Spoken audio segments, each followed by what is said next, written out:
ఒకటి. ధర్మశాస్త్రము ఎవరి ద్వారా ఇవ్వబడింది? ఏ. అబ్రాహాము, బి. మోషే, సి. దావీదు, డి. యెషయా. 2. ధర్మశాస్త్రము ప్రధానంగా ఏ పుస్తకాలలో ఉంది? ఏ. కీర్తనలు, బి. ప్రవక్తల గ్రంథాలు, సి. మోషే 5 గ్రంథాలు, డి. సువార్తలు. 3. 10 ఆజ్ఞలు ఎక్కడ ఇవ్వబడ్డాయి? ఏ. హోరేబు పర్వతము, బి. కార్మెలు పర్వతము, సి. సీనాయి పర్వతము, డి. సియోను పర్వతము. 4. ధర్మశాస్త్రము ఎందుకు ఇవ్వబడింది? ఏ. రక్షణ ఇవ్వడానికి, బి. పాపాన్ని చూపించడానికి, సి. ధనము ఇవ్వడానికి, డి. శక్తి ఇవ్వడానికి. 5.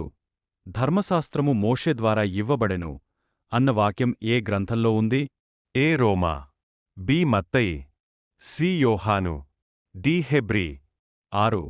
ధర్మశాస్త్రము మనుష్యుని నీతిమంతుడిగా చేయగలదా?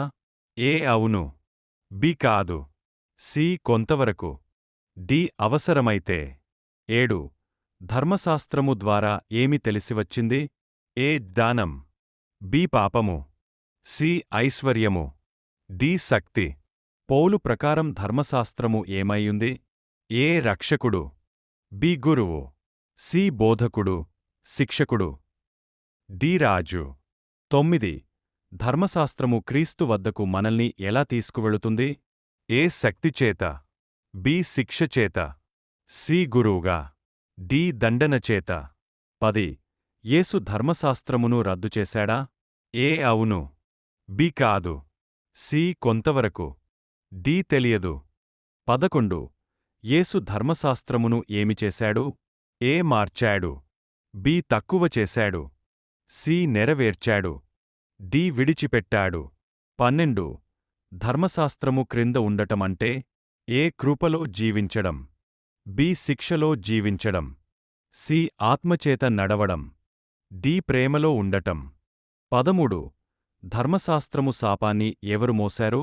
ఏ. మోషే, బి. అహరోను, సి. యేసుక్రీస్తు, డి. దావీదు. 14. నీతిమంతుడు విశ్వాసము వలన జీవించును అన్నది దేనిని సూచిస్తుంది? ఏ. ధర్మశాస్త్రము, బి. కృప, సి. బలి, డి. ఆచారం. 15. ధర్మశాస్త్రము ప్రేమతో ఎలా నెరవేర్చబడుతుంది? ఏ. క్రియల ద్వారా, బి. విశ్వాసము ద్వారా, సి. ప్రేమ ద్వారా, డి. శిక్ష ద్వారా. 16. ధర్మశాస్త్రము మనిషిని రక్షించలేకపోవడానికి కారణం? ఏ. అది చెడైనది,